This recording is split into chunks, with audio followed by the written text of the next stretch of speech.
you see me dancing on the video? We are live. All right. Yeah. Hello there. What's up, Grace Fellowship? How you doing? We are gonna once again we're broadcasting here. Gonna give a couple minutes for people to jump on. This is guys. This is the last. This is the final roundtable of the Legacy Lifestyle. Dear. So, oh yeah, kill that. I don't need to hear myself in stereo. My bad. It's bad enough listening to myself once, right? And then I just realized as I was doing this, like since for the last time I had this great idea of like, I should share this to my personal page. So that's what I'm going to do. So, great ideas sometimes hit you at the last second. Good job, Brian. All right, here we go. There it is. Okay. Boom. Take me to it. Take me to it. There we go. And come on. Jeffrey Haycock, I see him there. Lou's on. Awesome. There we go. Share. There it is. Boom. How often do you share videos? Not clearly not very often. Okay. Oh, I'll write a post. All right.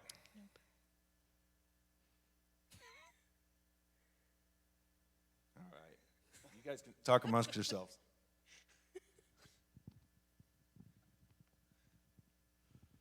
Okay. I'm serious. What did you have for lunch? You eat before a video every time. What'd you have? Okay. Well, I had a spiralized sweet potatoes with chicken. Sweet potatoes. All right. Cool. I got it shared, guys. Yes, Awesome. Nikki. I clearly don't do that very often. So anyway. Don't know how to handle that. All right. Well, hey, we got about 2 more minutes. I know we advertised this thing at 12:15. So thank you everybody for joining us, and great to be with you. Hopefully you've enjoyed the Legacy Lifestyle series. Hey, we're going to talk about the rule of life. We're going to talk about that. And here's what's great is these two have actually put theirs together. So they're going to talk about. So if you got questions, let us know, comment, and we'll try and get to those as best we can about just, it could really be anything about the whole series, but specifically we're talking about establishing the rule of life. And if you didn't catch it, go to Grace Fellowship, go to our live stream page, go down and look for Rule of Life. Cool thing is, it's the shortest message of the series. The message is about 15 minutes, and then there's about 20 minutes of instructions on how you can develop a rule of life. So, the message itself is the shortest one, Ryan, so they got to check it out. Yeah. Yes. So, and because it's always impressive when a pastor actually like sticks to their time window, right? I told Joe Johnson, who's helping us out, running the PowerPoint and all that. Right. I told him, I was like, Joe, I'm going 15 minutes, and he was like, yeah, right. So as soon as we shut down the recording, I was like, I nailed it. So anyway, preachers get excited about weird stuff. So yeah, That's accomplishment. so yeah. Anywho, anybody else? Oh, we can't forget our YouTube people either, in case. So Nikki's got the difficult job here, toggling back and forth. So let me put you guys on the spot. I know we're going to talk about your rule of life, but through the Legacy Lifestyle series, I would like to know what has blessed you about it, or what's a takeaway that you've gotten from the series? I think it was from your first sermon. That's what stuck out to me most about it's not just bringing people into the kingdom through the work of the ministry, but it also is we can leave a legacy by just bringing value to the people around us. So if you're a lawyer practicing law, right, that's just as spiritual, and some people may counter us on that, but that's just as spiritual as a pastor preaching a message. And so that was good for me because I've grown up in the church, and so there's some religious mindsets that I feel like the Lord is just breaking off of me to feel more free, to actually be myself and not feel this pressure to have check the box here and check the box here. Did I have this conversation here? Which is totally inorganic anyways, and then people are turned off by those conversations anyways. Absolutely. And so for me, that just really freed me up to be like, yes, I need to share the gospel, but also I can bring value by doing what God's called me to do really well. So real estate really well. Yeah. And it's amazing to me when we do things really well, when we actually show people we care and we actually serve them well, whether it's in the real estate world, whether it's, I keep saying a plumber, whatever. It's amazing to me how God will then open somebody A door. They'll open a door for them to hear the gospel, to hear your story. So, yeah, I love that you picked up on that because that's really my heart behind it. Is I want everybody to feel empowered. Yeah, by so this. that's probably the biggest thing I've taken out of this. Awesome. The biggest thing, and it's definitely the heart behind your legacy. And say, I love the story that you shared about the brothers wanting to take care of each other without the other one knowing. Yeah. But the heart behind why we serve and why we do what we do, it's really for other people, as you said, no matter how difficult or how simple it is, if I do it with the right attitude, I'm doing it for that person. I'm living my life for other people. Awesome. Oh, thank you guys. And also, actually, the very thing we're going to talk about today, this specific list, piece of paper that's a chart here that we filled out as the rule of life. The rule of life. This here would be the second thing that I took the most out, which we're going to talk about. So Yeah. So we are gonna dive into that. I'm gonna give just kind of the quick 3 points of last week's message. I'm not repreaching it. Relax. All right. Only 15 minutes. It's only 15 minutes. We got 15 minutes. Really, what I said in there, I led in with this statement that moments of crisis can lead to moments of clarity. COVID-19, I think for a lot of us is, I don't care where you're at, whether you're, if you've lost your job or still have a job, I think all of us are taking stock. We're taking inventory right now of like, okay, what's really necessary? Or what, even my wife and I have had the conversation of, do we need to cancel some subscriptions? Do we need to look at, doing life differently? It's amazing how crisis can bring up clarity, make us think. What's truly important, right? And I think that, as I was putting this message together, really, it's like, why do we have to be pushed into moments of crisis? I think God wants us to live far more intentionally than I think we do, sadly. I don't think we have to have the moments of crisis, Granted, we learn through them. I mean, God uses everything. But I kind of gave these 3 points as 3 keys, and you guys can chime in. 3 keys so that you can live with really a heart of wisdom. First thing is you got to know the clock. None of us have more than 24 hours in a day. Doesn't matter how rich you are.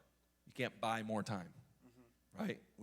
Time is the great equalizer as far as resources go. And the Bible actually tells us to number our days. I say that in the message. The second thing is you got to have a plan. I'm amazed at how many people live life without a plan. I do pre-marriage counseling with so many couples, and I'll say things like, you have a budget? No. You got credit card debt? Yeah. Problem. Problem, right? How do you think? There's an issue in your marriage in this area. Right. Guaranteed. Yeah. And so many people are like well-intentioned. They'll say, well, I've written it down, or well, it's a lot of people, I know. No, that's not a plan. Up here is not a plan, because that leads to the third thing is writing it down. It's more like an outline. These are the key points, but I've missed everything between. Right. You got to write it down. And now I sent you guys this story about the former Notre Dame coach, Lou Holtz, legendary coach, right? And he was a sports commentator, even for like ESPN. Had a little bit of a list. Yeah. And I didn't catch that in the article. He did. Yeah. If you watched ESPN's College Game Day, you would know what I'm talking about. He definitely, he'd get fired up really excited and stuff. And it was like, I always thought his dentures were going to pop out or something, but that's, it's kind of what it was like. But anyway, not making fun of Lou Holtz. Nikki asked me this earlier. Is he still alive? I don't know. I don't know. So. In the article, made it sound like he wasn't. I don't know. I don't know if Lou's still with us. Wait. So. Not the Lou who's watching online. That's a Right. different I do Lou. think he died. Anyways. This is terrible. Anyway, but Lou Holtz. So this article kind of presents, this is actually based on a book that was written about him and featured actually Goal, Your 30-Day Game Plan for Business. Fred Whalen and Gladys Stone, they made this book and kind of used Lou Holtz in it. And in there, so in like 1967, Lou Holtz was a 28-year-old, out of work, former assistant coach. He'd lost his job. 2 kids, 1 on the way. big time. He's feeling really down, feeling really kind of depressed and stuff. And his wife bought him this book called The Magic of Thinking Big by David J. Schwartz. And in there, it just talked about having like these just crazy ideas, like write these things down, like just make, dream big, write these, if time, money, and talent weren't, limitations, what would you do, essentially? And so Lou writes down these things. And what's crazy is, so here's some of his goals. Now think, he's a 28-year-old, former assistant coach, no job, no prospects. And here's some of the things he writes down of these 107 things. He wanted to be a guest on The Tonight Show with Johnny Carson. He wanted to have dinner at the White House. Wanted to land a plane on an aircraft carrier. Wanted to win a national championship. Wanted to meet the Pope. So Lou Holtz was a lifelong, Catholic, diehard Catholic. So meeting the Pope, and he wanted to coach at Notre Dame, right? Being this devout Catholic. Now here's this guy who, has only been an assistant, but he writes these things down.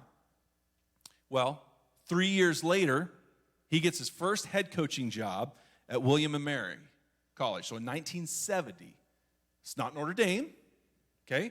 But it's a head coaching job. And hey, with 3 kids, all of that, you take the work, right?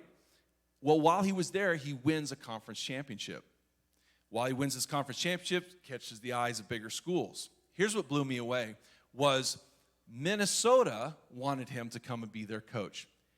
And Lou, going from William and Mary School to, Minnesota, that's a big step. Even today, that's a major step, going from a lower tier school to a mainstream power conference. And so anyway, he takes the job, but he writes into it, or has written into it, that he won't entertain any other offers unless it's with Notre Dame. It's genius. It's amazing. Think about just the focus. Think about the focus and the. It tells me it was far more than just a dream. This was something he was like, no, I'm going to be intentional about this. And if my heart is to play for Notre Dame, then I'm going to put Coach. To coach Notre Dame. Yeah, did I say play? If my heart's to coach Notre Dame, then I'm actually going to have it in writing in my contract with Minnesota. And lo and behold, a few years later, Notre Dame calls. Of course, it goes on. He wins. He wins a national championship with Notre Dame. Some other things. He wrote on his list. Jumping out of a plane. He wrote down he wanted to hit a hole in one. He's done that twice. Oh my goodness, that's crazy. So out of the 107 things, now some people we've kind of come to know this as kind of a bucket list, and that's a little different. We'll talk about that versus a rule of life. Right. But the reason why I'm sharing this is because the power of writing things down. Here's the thing: is I think that when you write things down, there's a piece of accountability. And I know there's a lot of stuff out there. Kind of New Age will refer to that as like law of attraction. I don't believe in that. I don't believe in that necessarily. But I think that what writing stuff down, it holds you accountable, and especially if it's something that's accessible. Now, have you guys ever, I think of in the last 5, 10, maybe 15 years, in fact, there was even a movie called Bucket List. I don't know. It's hilarious. Yeah. Have you guys Morgan ever? Freeman. Yeah. And I can't remember some of the other actors. Anyways. Jack Nicholson. Morgan Freeman, who is still alive. So, I think. As of, no. When it comes to a bucket list, you guys ever done it? I have. You have? Yes. Right on. I've written a couple because I lost a couple, but Okay. I found one even, a couple months ago, and I was able to cross off a couple things on it. So I was like, way to go. That's awesome. Ryan, have you ever read a bucket I never list? have, and as she was talking, I realized it's because I've always been terrified to dream big for the fear of disappointment. And like that just came to me as she was saying that. I think that's one of the reasons I've never done it. And so as I was doing the rule of life that we'll talk about, you also talked about us doing a dreaming sheet, Yeah. And Hannah and I want to do that. That's awesome. Yeah, I think I love, like, here's the thing. I've written a couple different bucket lists. Here's been my issue. I can't tell you where they're at. So if you write something down, know where you put it. because it needs to be accessible. It doesn't have to be something that you display, as everybody comes in your house. Oh, here's my bucket list. I have it framed. No, it's not about that, but you need to have it accessible. Now, I will say with my rule of life, I knew exactly where that was at in my computer. Like I could go to it all the time. And now, as I'm even thinking about it, reading the Lou Hole story again, I'm thinking like, I need to write some things out. Why not? Why not dream big? But there were three keys that tips that Lou Holtz gave when setting these goals and stuff. First thing was this: decide what you want to achieve and the date. Ooh, the date. Right? That's the scary part. Yeah, absolutely. Now, the crazy thing is, I think the date is, again, it's just another piece of accountability that keeps you moving. Am I actually working towards this? So let's say you want to run a marathon. Don't just put down, I want to run a marathon. Be like, in 2 years, I want to run a marathon. Or by next year. Because what that means is I'm going to have to start running. If you're a couch potato right now. So every dream has to have a date attached to it? I think that if you can put a timetable on it, do it. However, I would say, I think that...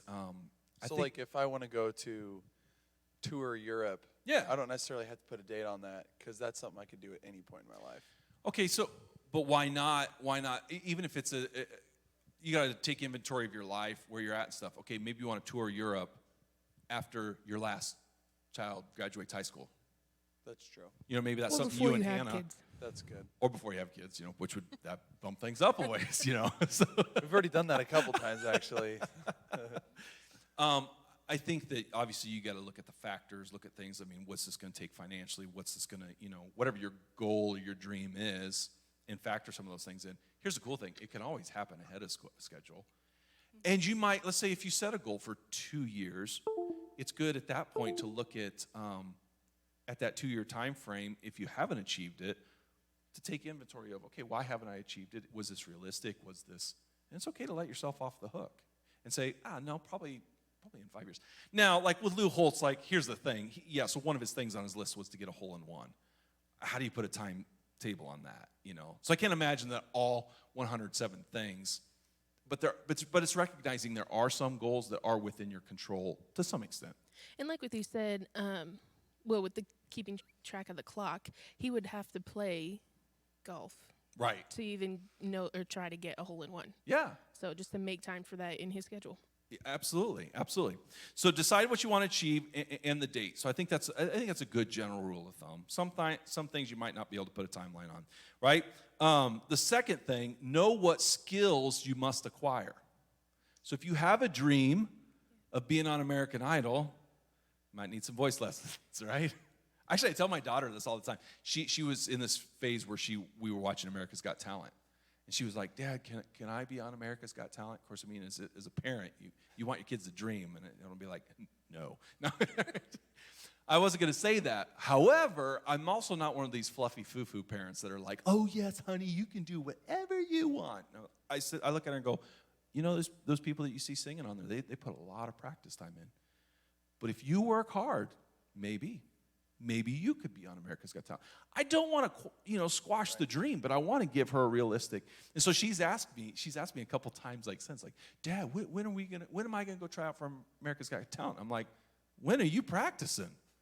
I don't hear. What is it that she's wanting to do as a talent? Oh, she wants to sing. She wants to be a professional singer. Okay. She wants to sing, and my wife and I actually have this set of DVDs that they're voice lessons on there, and my wife has said, hey, you could put those in the computer. You can sing along with those anytime, And so again, I've never told my daughter, you're probably not going to make it on American. That's unrealistic, right? Yeah. But I am like, again, know what skills you must acquire.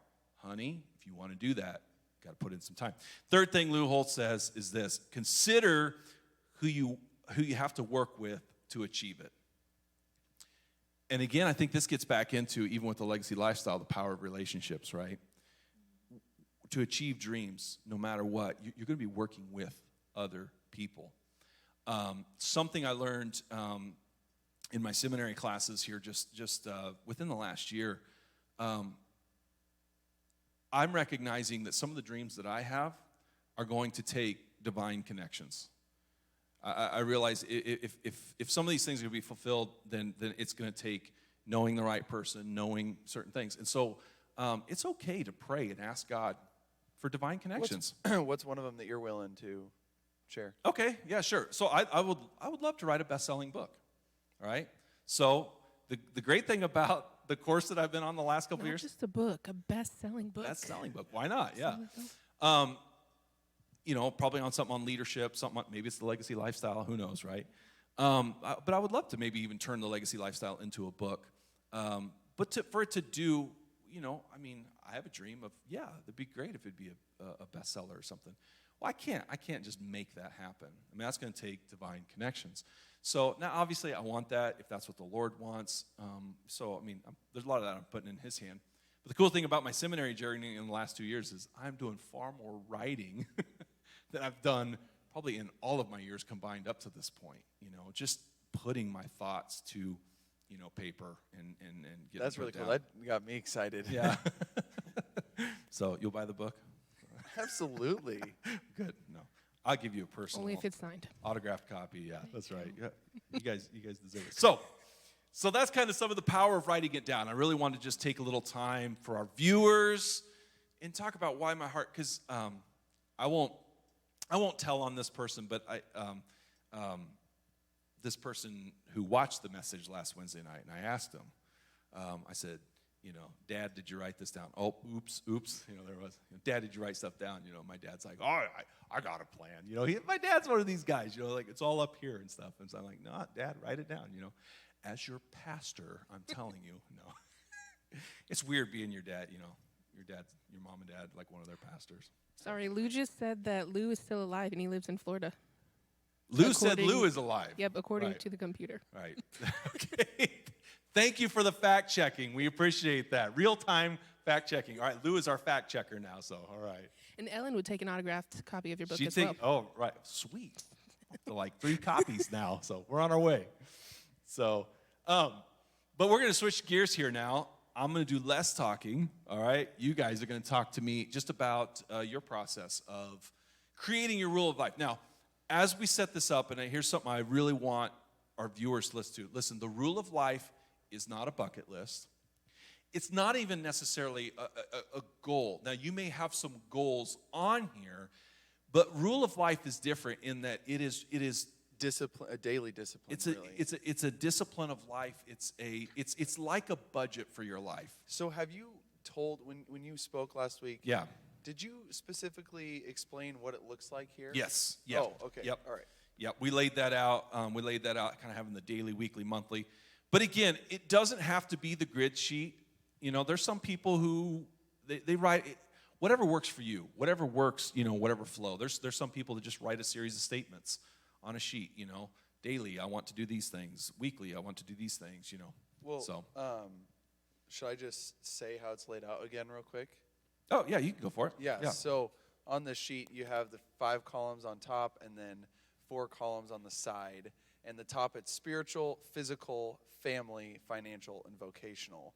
And then across, you have daily, weekly, monthly, annually. Right. And so then you fill in what disciplines you want to start doing in your life that match Yeah. all that, each box. And so the cool thing is, Ryan, you sat down with your wife, all right? Yes. So you and Hannah kind of went through, and so you're going to speak kind of to that. Nikki is a young adult, new homeowner, all that kind of stuff, right? Did the home find its way into Yes. your rule of life a Yes, little it bit? did. Good. Okay, so financial was one of the columns, and I've never really been good at sticking to my budget. I can have a budget, but sticking to it's the issue. Even in it daily, it was like I want to adhere to my budget weekly. I want to make sure I'm following that and double checking it, say balancing Yeah. receipts and whatnot. But then like that, an extra house payment a year, an extra car payment, or I don't know. Now, do you do that all in one lump sum, or do I split it up Right. across my 12 payments a Yeah. year? And just walking through how do I want to make this happen in my life That's good. was just eye-opening. Yeah. Which is awesome. It's funny because annually, that's one of the things I have in mind financial is to make one extra house payment. Okay, now I originally wrote this 2 years ago.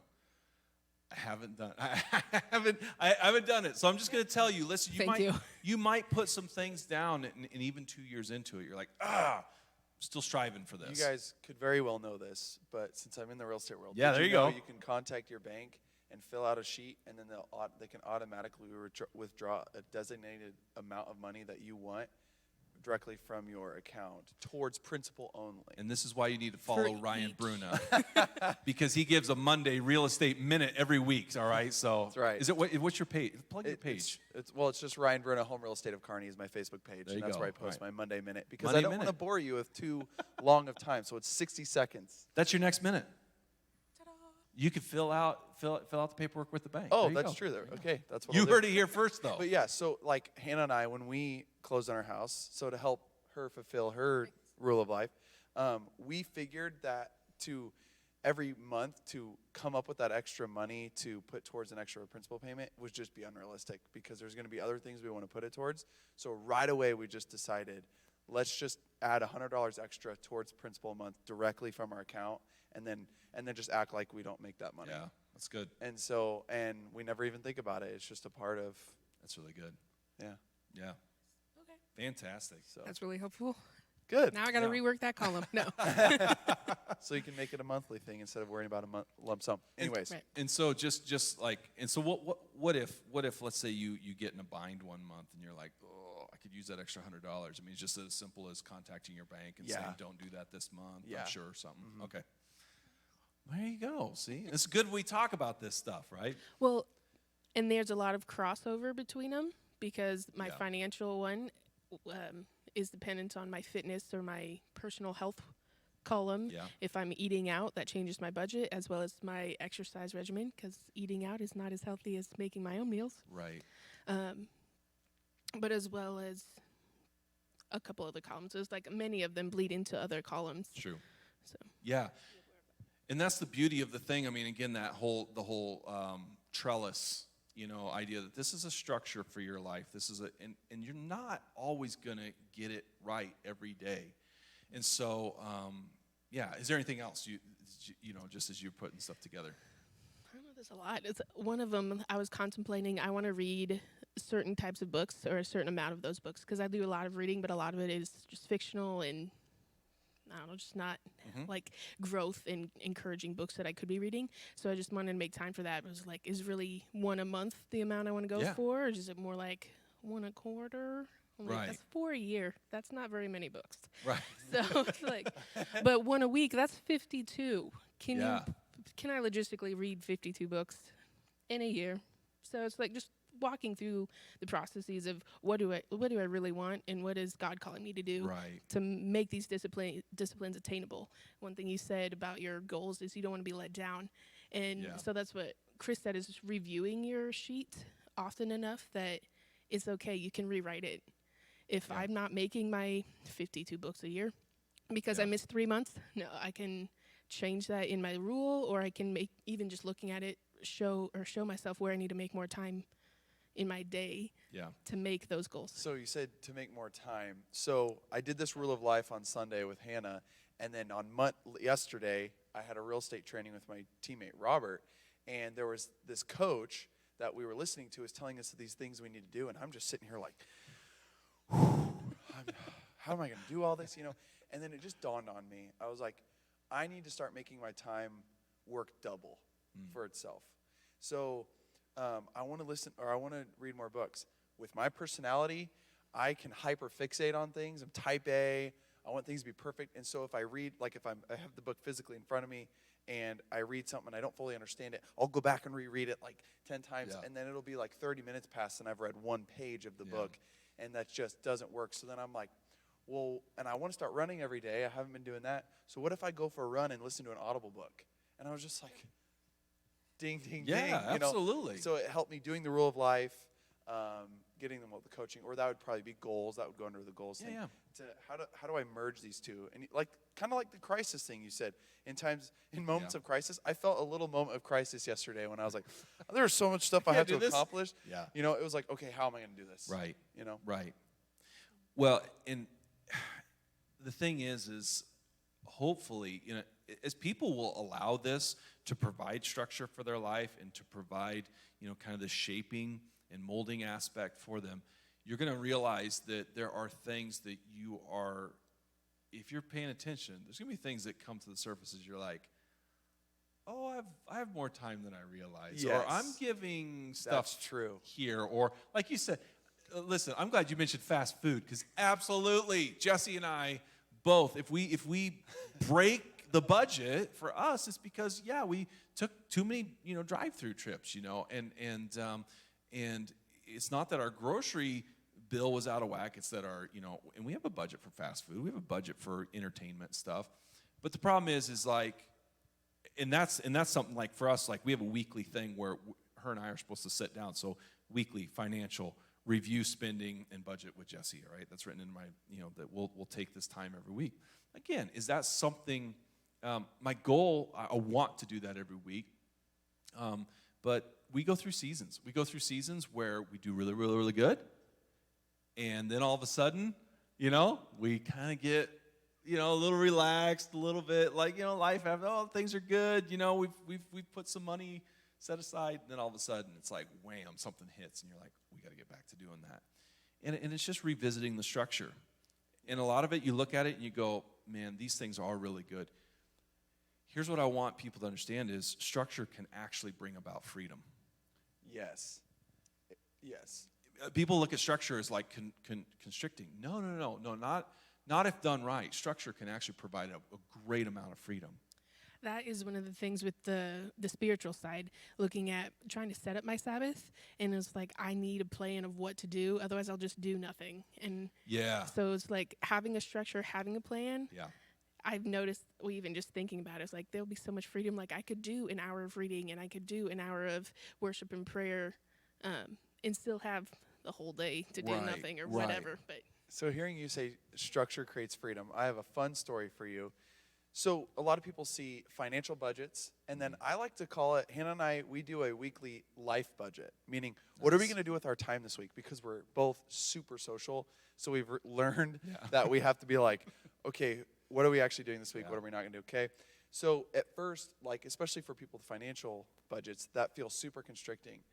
But the other day I went home to hang out with my parents, and I was talking to my dad, and Hannah was there, and we had brought a friend with us, and my dad was telling our friend about me as a little kid. And he said, when you were a little kid, Ryan, you were so crazy and rambunctious that I had a little like elastic band I'd put around your wrist, and then it stretched 6 feet long, and then I put the other band on my wrist.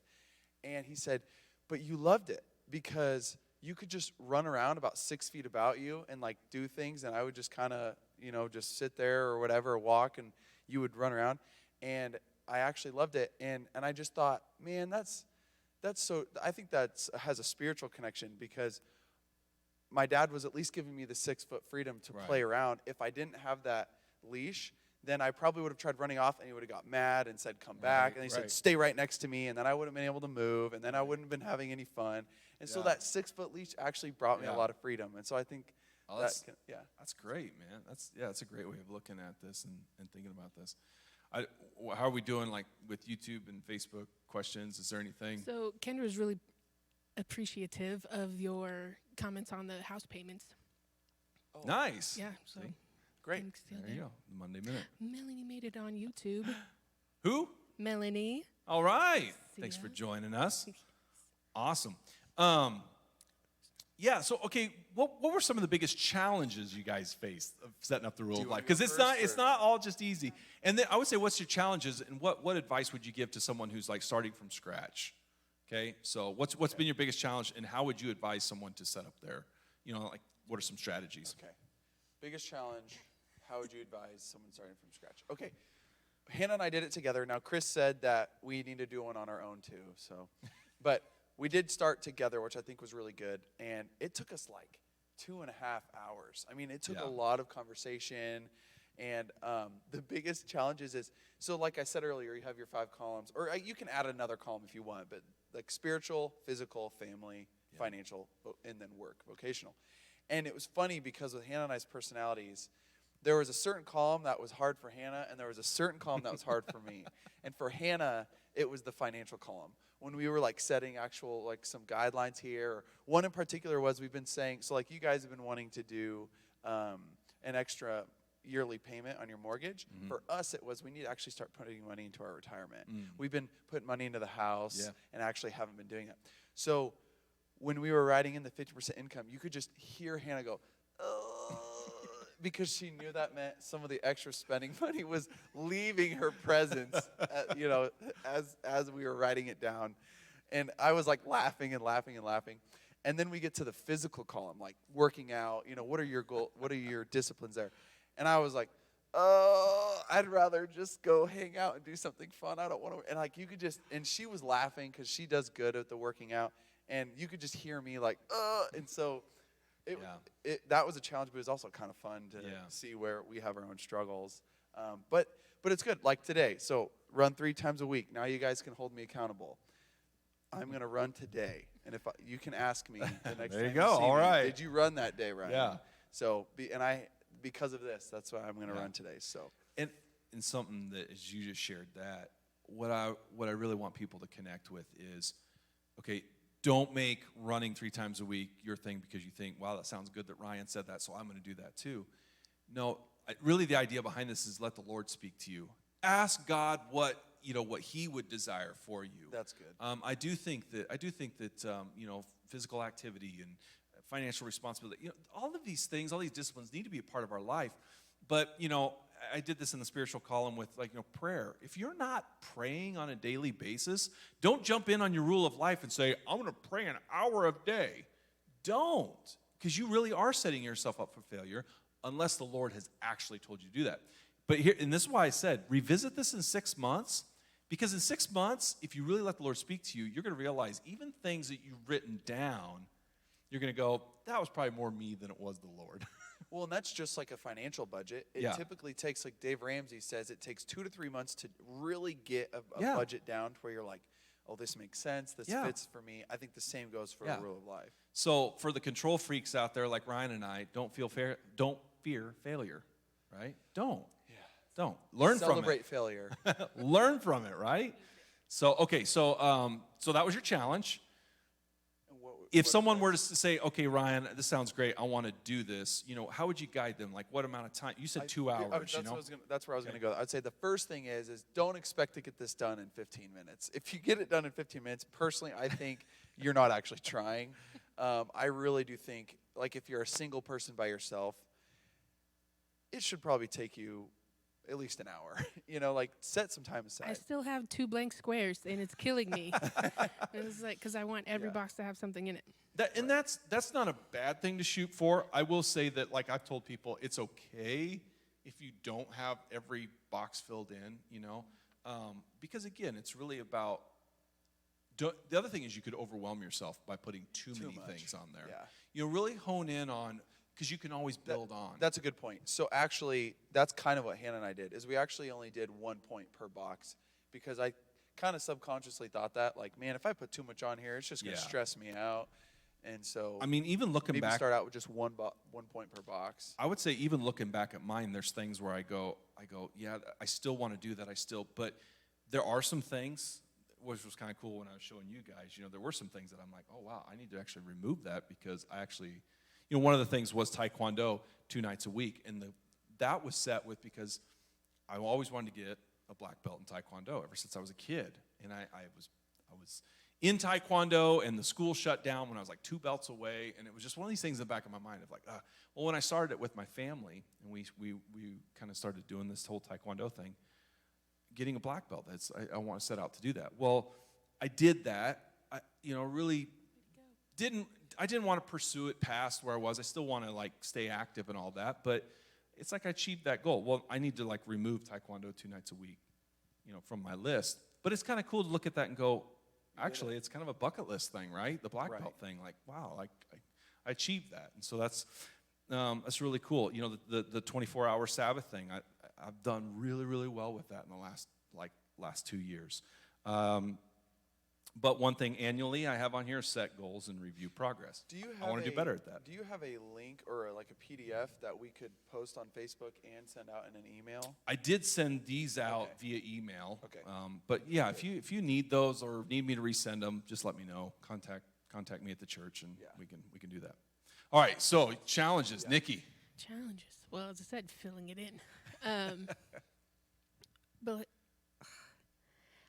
it can be super frustrating because I don't like that. I've had goals and I don't make them, and then it's like I don't want to write it down. So it's like, what do I really write down? I want to write down something that is attainable. Yeah.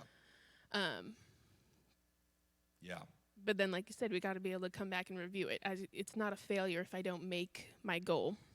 Yeah. So there's no pressure, I guess, to have all the perfect goals written down. You want to write down goals, but you can change them. That's like fix it. Yeah. I don't know, but it's just been really good. The whole process of doing it, I've done it.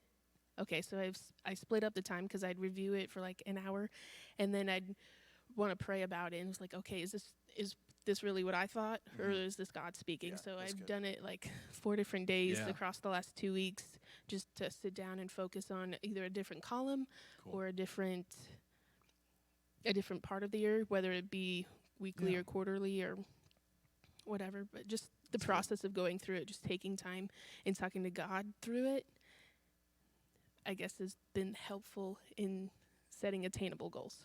Good. No, that's awesome. And I want to share this. I mean, you guys probably all heard the SMART acronym or acrostic, whichever one it is. I always acronym acrostic. Anyway, SMART, when it comes to setting goals, they talk about setting SMART goals. The S stands for specific, okay? So when you set a goal, you want something specific. Again, I want to run a race. Well, okay, what kind of race? You want to run a 5K? You want to run a 10K? You want to run a marathon? What is it? Half marathon? Be specific. The next thing is make it measurable, right? If I say I want to run a marathon, all right, well, that's 26.2 miles. There's a definite distance there, not I just want to run a race. What kind of race, right? A, attainable. Is it attainable? If you're having knee surgery next week, and the doctor says, that you're gonna have to lay off of it for the next 6 months, that's not attainable. At least not in a short time. Or if frame. I wanted to be president of the United States, but I am not involved in politics whatsoever. Right, it might be right. No, that's what Lou said. You have to know how to attain your goals, so you can work towards that. Becoming president, true. You just have to become more politically aware. Politically aware and have Yeah. probably a lot more money. make more connections. Make more connections, right? So specific, so that's the SM, measurable, attainable, are relevant, all right? Is it relevant to you? Is it relevant to your context? And then the last one, T, is, we kind of already said this earlier, is time-based. Now that's setting goals. So again, I know this might be confusing when we're talking about rule of life. Rule of life, we're not necessarily wanting this to be a goal sheet. Now, like with a budget, when I say, hey, I've got X number of dollars for, going out to eat, or X number of dollars for entertainment, X number of dollars for my tithe, X number of dollars, right? When I'm setting those things aside, it may be my heart to say, I want to achieve this, so we kind of look at it as like a goal, but it really is our structure. So the rule of life really is that structure. How is that going to set things for the rest of our life?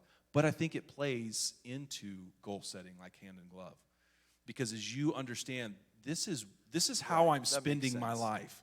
This is how I'm spending my life. So then what it does is it prioritizes things so I know what to say yes to and what to say no to.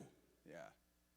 And that's the thing that we find ourselves in life just kind of being carried around about like the wind just blows into our life. Like, oh, I guess I'll go over here now, Especially with COVID right now, there's a lot of fluidity. Yeah. There's like, I don't know when we're coming out of this or when I'm getting out or going to be able to finish whatever. Yeah. But that was one thing. It was like, I can't wait until this is over to set a plan or to have a life rule in action. You got to start doing it now. Set the plan now. Yeah. Set the plan now. Exactly. In fact, we have a prime opportunity, and that's kind of the moments of crisis bring about clarity. But you have a moment right now to really say, when things, quote unquote, go back to normal, whatever that is, what am I going to allow in? I was listening to one guy, he said this, he goes, I have let the pace of my life get so frantic, he said, that I've needed to tell my wife something on Tuesday and didn't tell her till Sunday because we were just like ships passing in the night, taking kids to activities and doing all this kind of stuff. And he says, since this whole COVID-19 thing and isolation and all that and families actually being together and spending time, he goes, I don't want to go back to that. Yeah. I don't want to go back to that frantic pace. But if you're not intentional, if you don't have structure, Right. you will. Right. You will default back to what you were doing before. So again, I'll read this again, Proverbs 21:5. The plans of the diligent, it takes diligence, lead surely to abundance. But everyone who is hasty comes only to poverty. Man, American culture is extremely hasty. That verse just stuck out to me more than ever right there. That's good. American culture is extremely hasty. And as Christians, we're to be salt and light. We need to be living lifestyles that are not hasty, but they're intentional. They're focused. Do we mess up? Do we fall short? Yes, we definitely do. So we're covered in grace. Thank God for that. So it's not about our performance that earns us anything, but it's because of what's been done for us that we want to be fruitful. And that's a promise right there. If you're diligent, it leads surely to abundance. And that makes me excited because, I've been creating this rule of life. I'm going to do the dream sheet. And then I've also started laying out what does my work schedule look like during the week, because I'm balancing youth ministry and real estate. Yeah. And I got to learn how to Yeah. figure out how to make things work double time for Absolutely. me. And it's like the effort there is just creating these sheets and then just paying attention to them. Yeah. And because of that will lead to abundance. Absolutely. And I'm not saying the prosperity gospel, all right? Well, and what does abundance look like? It's not always this financial thing. I mean, but just think about this. If you have a disciplined life, I'll tell you this. My wife and I's relationship, when I structure my time in a healthy way, it's an abundance of joy between the two of us.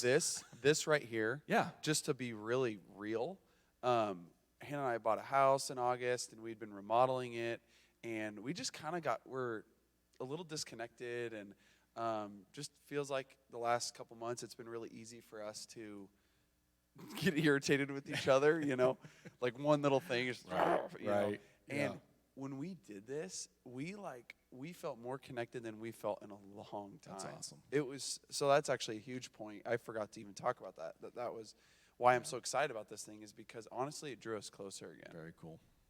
Very cool. Alan here mentioned that structure can be a real challenge for those that are retired. And that is definitely true. Like, as we were saying, you got to take the diligence, be diligent with your time and how you structure things.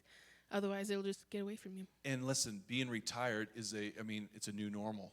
Right. It's a new normal. And so give yourself grace in a new normal season, right? Give yourself, there's a learning curve to that. For those of you who are having kids that are going off to college, that's a new normal, all right? Life's going to look different. That's why it's good to have these things in place, because you go back and you revisit these things and you realize, man, some of this is realistic, some of it's not.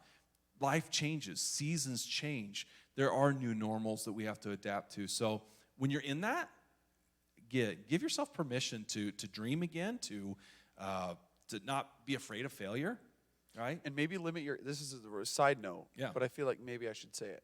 And don't be afraid to give your kids options and maybe limit a little bit of their extracurricular activities, because Hannah and I were listening to a podcast, I think, one time, and the lady was saying, you know what? My child is not super gifted in this certain sport. She's probably not going to become an Olympian. So how about we actually have family time instead of focusing on traveling ball club where our family isn't spending time together. So maybe there's something you need to talk to your kid about. Be like, hey, let's put effort into this sport, but maybe let's go ahead and leave this alone so we can have more connectedness time. Amen. Yeah. That's my former youth pastorness showing. Yes, 1,000%. Well, it totally works, because there were some things that growing up we weren't allowed to do, but that's because they interfered with certain times of the week where we did Sabbath things or we did things as a family. And now it's like, looking back, it's like, I'm happy about it. I mean, I didn't Yeah. miss anything by Yeah. not being able to participate in those activities. Jesse and I have had that conversation too when it comes to our kids. So far, we've kind of said one activity at a time. I mean, that's just, I'm not saying thus saith the Lord, I'm saying, but that's what it is in the File household. And we've had to say no to some things. I mean, Mix, he really wants to be involved in a lot of different things and stuff. And we've just kind of said, nope, this thing right now. We told him, he had to get his black belt in Taekwondo before he could play football or flag football or whatever. So I bet he was determined to get that Oh, done so I quickly. mean, exactly, But we he said- started something and he finished it. That's amazing. one thing at a time, and who knows? Again, as we grow in different seasons, I'm sure that'll change, that'll adjust. But you got to have the structure. That's so cool. Anyway, well, it's 1 o'clock. I know many of you got to get back to work and whatnot. Hey, if you've enjoyed this, feel free to share it. And thank you so much for joining us on the Legacy Lifestyle Journey. Again, maybe this is a book one day. I don't know. So hit me with your comments. Hit me with your questions. Shoot me emails and let me know how it's blessed you. Maybe even points where you might disagree with something. I want to make sure that, I communicate things well. So, but thanks again. And hopefully we're going to look for more opportunities. I'm just digging hanging out with you guys and having these discussions. Yeah, So this has been really fun. I don't know. Maybe something else in the future. So we'll see you later. God bless. And, make that rule of life. Thank you for watching.